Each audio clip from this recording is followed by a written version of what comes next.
بابو مس الرأس مره باب دې ثابت په بیان د سر کې یو کرته او دا راغلی دی چې بابو مس الرأس مسحتن مسکول د سر مسکول او مرتن نسخه پکې ده. نو معنا دا ده چې په سر باندې به مس یو ځل کوي. امام شافعي رحمت الله علیه دا مسلک دی چې مس به درې ځله کوي. څنګه چې اندامونه درې ځله انځي نو دارنګې به مس درې ځله کوي. دا هغه مسلک دی. امام بخاري رد کوي چې دا مس چې کوم دی نو یو ځل ده، لس په یو ځل راکاږي، درې ځله نشته.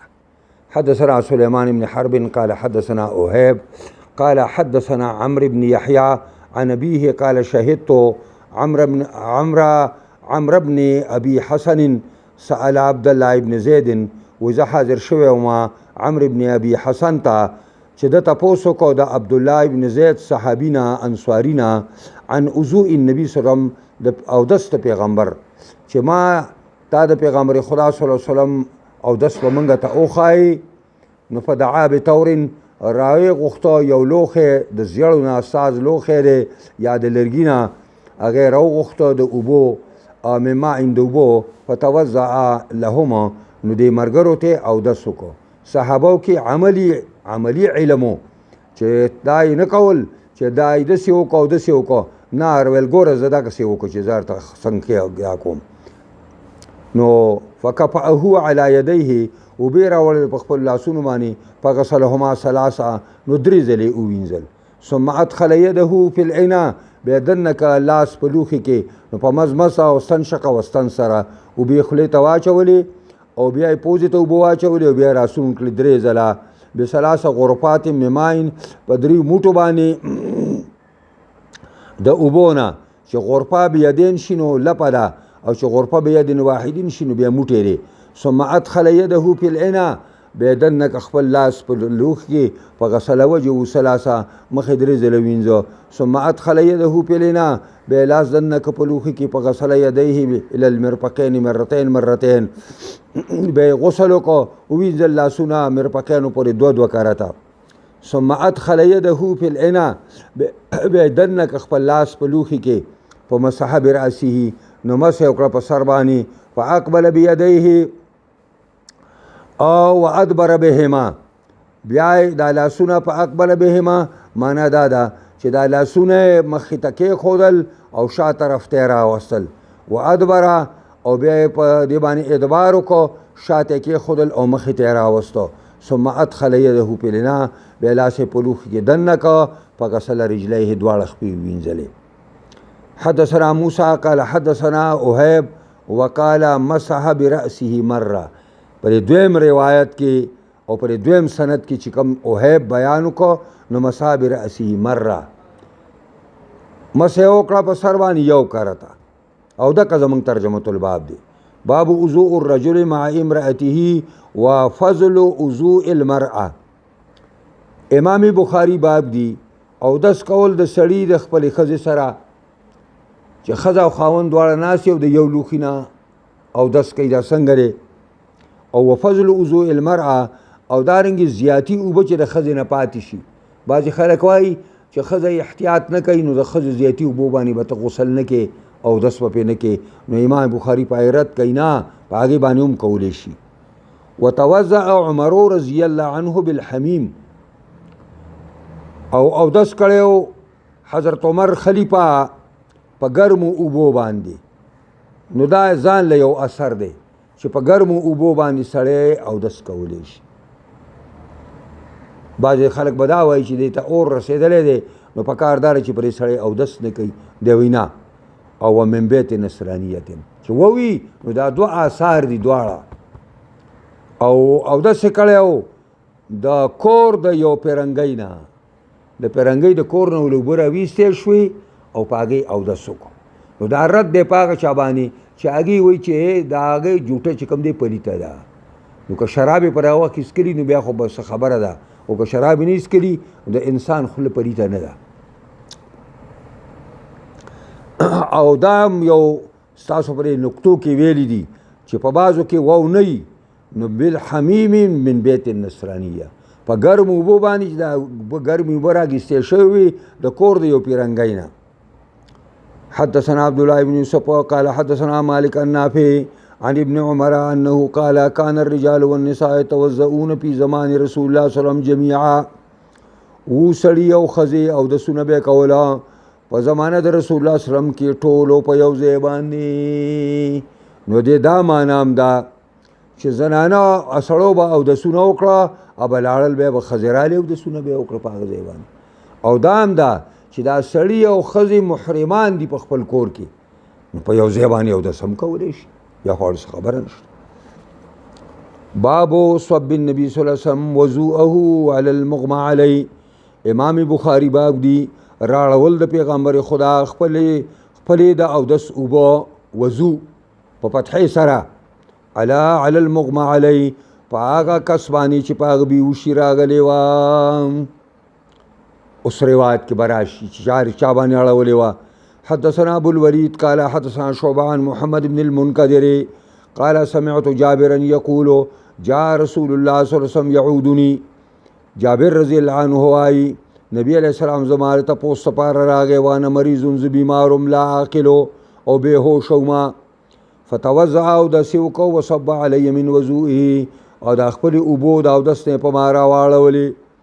فعقلت ز په هوش کرا لما فقلت یا رسول الله لمن الميراث دا الله پیغمبر زوا وراثت برچاوي انما يرثني کلالا ما نه وراثت ورکی د کلالتو په طریقه باندې.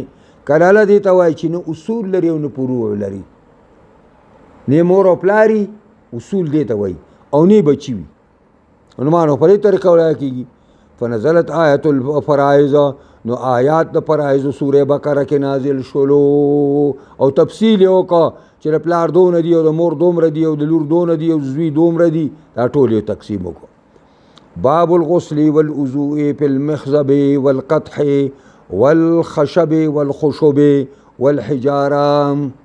امام بخاری باب دی چې غسل کول او دس کول په المخزب په لگان کې. لگان خو پیژنې کنه هغه خانک دی چې ښځې پکې جامې انځي هغې ته مخزب وایي. اول قدح دارنګې په کنډول کې والخشب او دارنګې په هغه لوښي کې چې د لرګي نه ساز شوی دی والحجار او په هغه لوښي کې چې د کاڼي نه ساز شوی دی.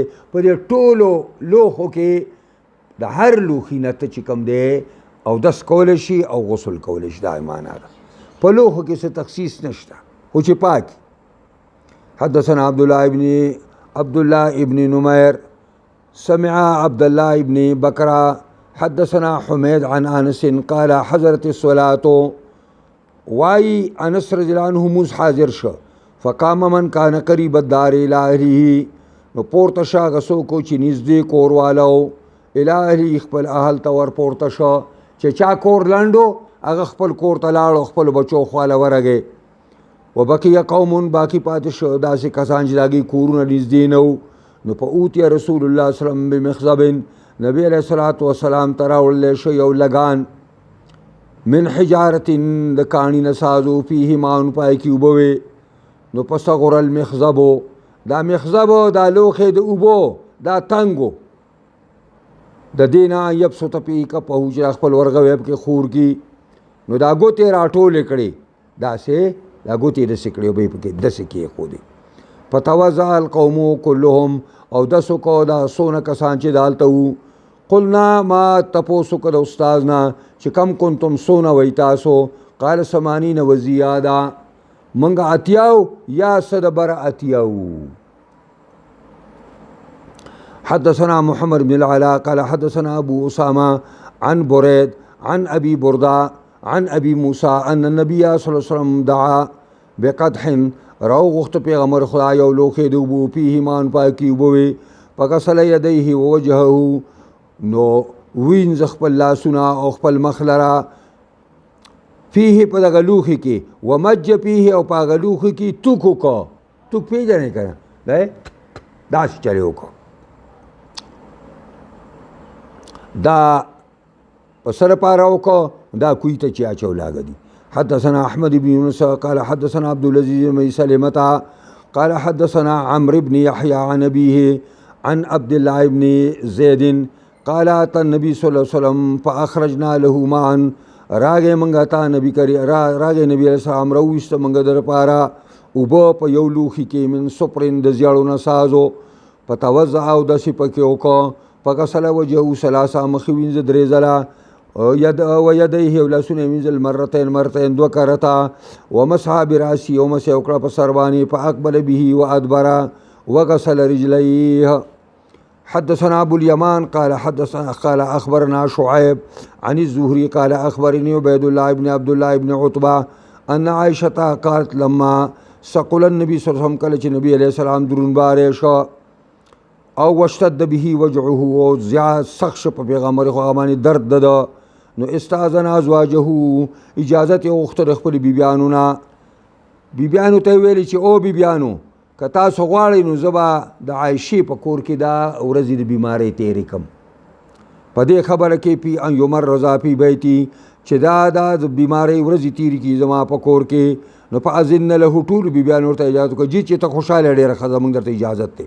فخرج النبي صلی الله علیه وسلم بین رجلین ووت نبی علیہ الصلوۃ والسلام په منځ دو سړو کې تخط رجلاه فی الارض چې دی نو کوئی لکیری سازولې په ځمکه داسې ورپسې راښکلې کېدلې داسې لکیری سازولې خپو مبارک ور د په ځمکه کې دا خپې وی چې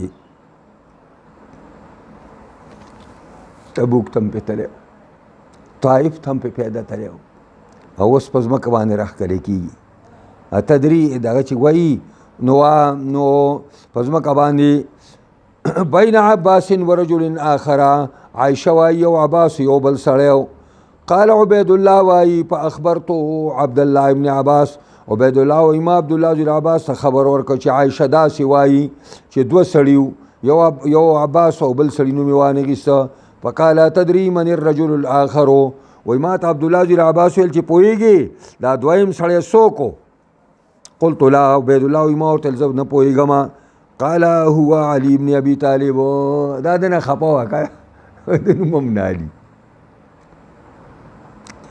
او وكانت عائشه تحدث عائشه به بیان کو چې ان النبي صلی الله علیه وسلم قال بعد ما دخل بیتها دو نسخې بیتهم دی او بیتهام دی کور د پیغمبر هم دی دغه نو بیتهم ویل شي خو کو کمره د عائشه ده نو بیتهام نسخه راغلی ده نو معنا دا ده چې پس هغې نه چې رادن نشه کور زما ته آیا کور خپل ته او واشتد وجعه او دا درد په د باندې زیات شو په د باندې نو وی فرمایل احریقوا علی راواړوئ په ما باندې من سبع قرب د اوو مشکونونه د اوو مشکونه په ما باندې اوبه راواړوئ داسې اوو مشکونه لم تحلل اوکیتهن چې نه دي سپړدی شوي د هغې هغه خولې یعنی استعمال کړي چا نه دي او خولې بندې دي اقا راکولاو کوي او د هغې نه ما باندې اوبه راواړوئ لعلي لعهد الی الناس کېدی شي چې زه خلکو ته وروزمه او د خلکو سره ملاقات وکړم